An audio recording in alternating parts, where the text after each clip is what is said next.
प्रयागराज शहर में ललई छठ का पर्व पूरे उत्साह से मनाया गया। भगवान श्री कृष्ण के बड़े भाई बलराम के जन्मोत्सव पर्व में महिलाओं ने अपने पुत्रों की दीर्घायु की कामना के लिए विशेष पूजा अर्चना की। जन्माष्टमी के 2 दिन पहले यानी षष्ठी के दिन कृष्ण जी के बड़े भाई बलराम जी का जन्मोत्सव मनाया जाता है। इस दिन पुत्रवती माताएं और बहनें व्रत रखती हैं और अपनी संतान की दीर्घायु, सुख, समृद्धि की कामना करती हैं। पौराणिक मान्यताओं के अनुसार भाद्रपद के कृष्ण पक्ष की षष्ठी को बलराम जी का जन्म हुआ था और इस दिन उनका जन्मोत्सव मनाया जाता है। इस हल छठ, देव छठ, हर छठ, संतान छठ और हल षष्ठी के नाम से भी जाना जाता है। कहते हैं कि हर छठ का व्रत करने से श्रेष्ठ संतान प्राप्त करने की कामना पूरी होती है। बलराम जी का प्रमुख शास्त्र हल था, इसलिए इसे हल शस्त्र कहा जाता है। इसी क्रम में आज प्रयागराज की महिलाओं ने अपने पुत्र की लंबी आयु और सुख समृद्धि और पुत्र प्राप्ति के लिए व्रत रखा, पूजा पाठ किया। आज हम लोग ने ललई छठ का व्रत रखा है और इसमें हम लोग ऐपन है और 7 तरह के अनाज हैं, चना है, मटर है, जवा है, सब वो चढ़ाते हैं और बताशा चढ़ाते हैं, पूजा करते हैं। और इसमें ख़ास तौर से इसमें जो जवा कुशा होता है उसमें हम लोग उल्टे हाथ से जितने भी बच्चे होते हैं, हम लोग के लड़के होते हैं, उतनी गांठें बांधते हैं बच्चों की अच्छाई के लिए, मतलब कि वो लोग खुश रहें, स्वस्थ रहें और ये कामना करते हैं। मन्नत के तौर पे एक हाथ से बांधा जाता है। बच्चों के लिए व्रत है और क्या नाम ललई छठ, और जो है पहले जल चढ़ता है, फिर उसके ऐपन चढ़ेगा, 7 अनाज चढ़ता है और सभी बच्चों के लिए उसी घास में, उसी धूप में जो है गट्ठी बांधा जाता है, उसी के लिए व्रत रहते हैं कि बच्चों के लिए आगे के लिए भविष्य बढ़िया से अच्छा चलते हैं। हल षष्ठी, हल छठ से आप स्वतः समझ रहे होंगे कि ये षष्ठी के दिन मनाया जाता है, जिस तरह से अष्टमी के दिन जन्माष्टमी होती है। ये हलधर यानी दाऊ यानी कृष्ण के बड़े भाई का जन्म दिवस है। आज जो व्रत किया जाता है, इस दिन जो व्रत किया जाता है वो संतान की आयु के लिए, दीर्घायु के लिए, उसकी रक्षा के लिए महिलाएं व्रत रखती हैं और उन अन्न से, ऐसे अन्न से जिसमें विशेषकर महुआ आदि होता है, भगवान हलधर की पूजा की जाती है। यह संतान की जो इच्छा रखने वाली है, ऐसी महिलाएं या जिनके पास संतान है, उसके दीर्घायु के लिए महिलाएं व्रत रखती हैं और भगवान ये हलधर के गदा और उनके हल की पूजा के साथ साथ संपन्न किया जाता है। जो बिना जोते हुए और बिना बुआई किए हुए पैदा किए जाते हैं, उससे पूजा करके उसको बांटा जाता है आपस में।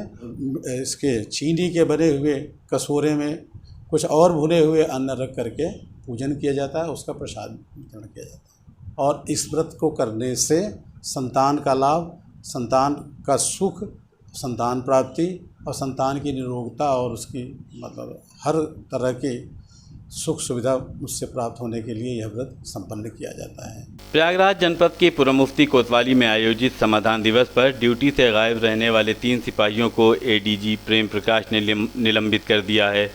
एडीजी आज पूर्व मुफ्ती थाने का औचक निरीक्षण करने के लिए पहुंचे थे।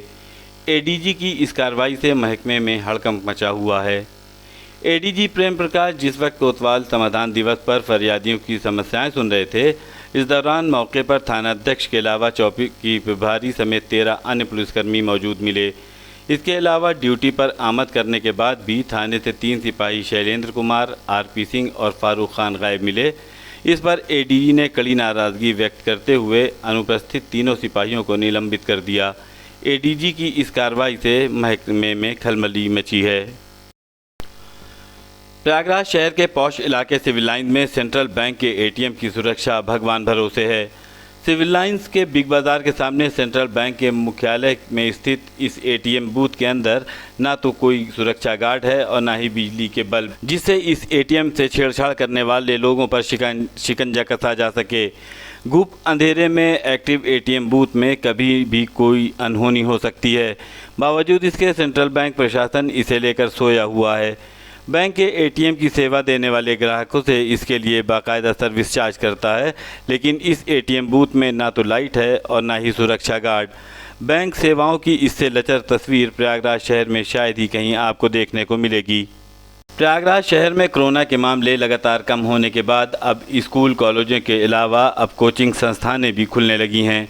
शहर के दरियाबाद इलाके में शिक्षा के मामले में अव्वल रही कोचिंग संस्थान साजिद क्लासेस ने भी सरकार के निर्देशों का मद्देनज़र अपनी ऑफलाइन कक्षाएं शुरू कर दी हैं। साजिद क्लासेस के डायरेक्टर अली साजिद के मुताबिक ऑफलाइन क्लासेस में उन्होंने बच्चों की सेहत का पूरा ख्याल रखा है।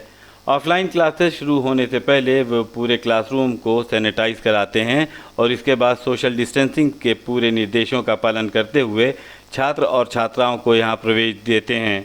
क्लासरूम के अंदर वही स्टूडेंट क्लास ले सकते हैं जिन्होंने डबल मास्क लगा रखे हों और जिनके पास सैनिटाइज़र भी हो। अली साजिद अभी बताते हैं कि कोरोना लॉकडाउन के समय बहुत से स्कूल कॉलेजों में ऑनलाइन क्लासेस चल रही थी, लेकिन जब बहुत से स्टूडेंट को इन कॉलेजों की ऑनलाइन क्लासेस रास नहीं आई, तब साजिद क्लासेस ने ऑनलाइन मोड पर ऐसे स्टूडेंट को मदद की और उनके कंसेप्ट क्लियर किए। साजिद क्लासेस की इस पहल के बाद साजिद क्लासेस कोचिंग में आने वाले स्टूडेंट की भीड़ लगी हुई है। स्टूडेंट्स की पूरी तरह अपने आप को सुरक्षित और सब्जेक्ट में संतुष्ट रहने की वजह से यहाँ मुस्तैदी के साथ अपनी तालीम ले रहे हैं। जब तक लॉकडाउन था तब तक कोई गाइडलाइन नहीं आई थी और न ही सरकार की तरफ से कोचिंग को खोलने के कोई आदेश हुए थे। तो इस बात को ध्यान में रखते हुए हम लोगों ने बच्चों की सेफ्टी के लिए, उनकी सुरक्षा के लिए हमारे टीचर्स ने, हमारे स्टाफ ने, सब ने मिल करके ऑनलाइन क्लासेस को प्रोवाइड कराया, ताकि इस नज़रिए से कि बच्चों का भविष्य भी ख़राब ना हो सके, उनके कोर्सेज भी हो सके और उसके साथ साथ ही कहा जाए कि उनके जितने भी सिलेबस हो उनको कंप्लीट कराया जाए। ये सब हम लोगों ने ऑनलाइन के ज़रिए अपने बच्चों को प्रोवाइड कराया, ताकि क्योंकि कुछ ऐसे स्कूल हैं जहाँ पर बच्चों के ऑनलाइन क्लासेस तो चल रहे हैं लेकिन बच्चे उस चीज़ को समझ नहीं पा रहे हैं। तो जब हमारे पास बच्चों की कॉल आई व्हाट्सएप के ज़रिए और भी फ़ोन के ज़रिए जब कॉल आई, तो हमने सोचा कि अपने बच्चों की परेशानी को दूर किया जाए। तो इस मैदान में सबसे आगे साजिद क्लासेस था।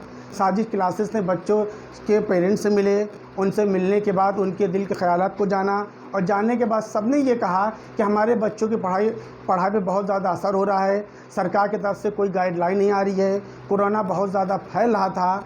तो उस चीज़ को ध्यान में रखते हुए हमारे सारे जितने भी टीचर्स थे सब ने ऑनलाइन क्लासेस को प्रोवाइड कराया और बच्चों तक ऑनलाइन क्लासेस के ज़रिए अपने लेक्चर को दिया, ताकि उनके क्लासेस अच्छे से चलते रहें और वो अपने प्रॉब्लम को इसी क्लासेस के ज़रिए प्रॉब्लम को सॉल्व करवा सके टीचर के ज़रिए। जब हमारे पास उत्तर प्रदेश सरकार की जब गाइडलाइन आई कि ऑफलाइन क्लासेस चलाए जाएं, तो हमने अपने हमने क्लासेस चलाए हैं उसमें हमने अपने यहाँ बच्चों के लिए सबसे पहले क्या किया, सारे बच्चों के लिए हमने मास्क का और सैनिटाइज़र का इंतज़ाम करवाया। सारे बच्चों से कहा कि सारे बच्चे, पूरे बच्चे जो भी होंगे वो सब मास्क लगा करके आएंगे और सैनिटाइज़ करके आएंगे। अगर जिनके पास कुछ मतलब ज़रूरी तो ये है कि आप डबल लगाएं, जिनके पास डबल नहीं है वो सिंगल लगाएं। और जो बच्चे मास्क लगा करके नहीं आते हैं उनको हम अपने तरफ से मास्क प्रोवाइड कराते हैं और उसके साथ साथ ज़्यादातर बच्चे अपने साथ सैनिटाइज़र लेकर के आते हैं।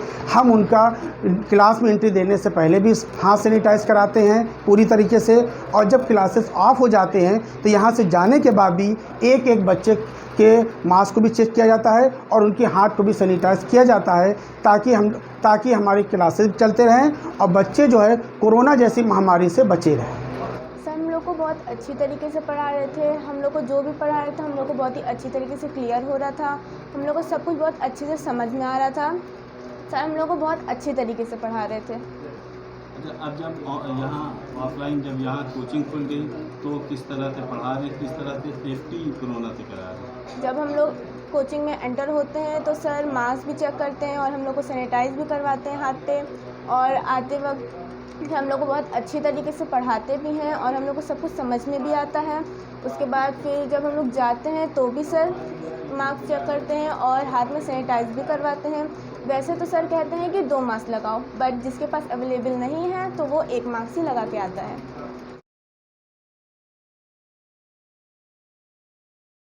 देश में एक दिन में 1 करोड़ से अधिक कोरोना टीकाकरण के कीर्तिमान ने ये बता दिया है कि लगातार लोग वैक्सीनेशन के लिए वैक्सीनेशन सेंटर पर आ रहे हैं। बावजूद इसके कुछ तरह की भ्रांतियां ने इस आंकड़े को और बढ़ने से रोक रखा है। ऐसा ही एक भ्रम है कि गर्भवती स्त्रियां कोविड-19 के टीके लगवाएं या नहीं। कोविड के जंग में आज हम इसी भ्रम को दूर करने की कोशिश करेंगे, जिसका जवाब आपको दे रही हैं कोविड मामलों की एक्सपर्ट डॉक्टर श्रेया शर्मा। कोविड-19 का जो वैक्सीन है, कोविशील्ड और कोवैक्सिन, वो दोनों ही वैक्सीन गर्भवती महिलाओं के लिए बिल्कुल सेफ़ है। प्रेग्नेंट लेडीज़ इसको ज़रूर लगवाएं। लगवाने से पहले एक बार अपनी गायनेकोलॉजिस्ट की सलाह ले लें। कोविड वैक्सीन ना लगाने से अगर संक्रमण हो जाता है प्रेगनेंसी में, तो उसमें अर्ली स्टेजेस में मिसकैरेज का रिस्क रहता है, और लेट स्टेज में होता है जैसे 7वें, 8वें, 9वें महीने में, तो प्री मैच्योर डिलीवरी, टाइम से पहले जन्म होने के बच्चे का भी डर रहता है, जिसकी वजह से बच्चे को NICU की ज़रूरत पड़ सकती है, उसको दिक्कत हो सकती है। इसलिए वैक्सीन लेना बहुत ज़रूरी है अपनी गायनेकोलॉजिस्ट की कंसेंट के साथ। अभी खबरों में बस इतना ही। आप देखते रहिए संगम न्यूज़।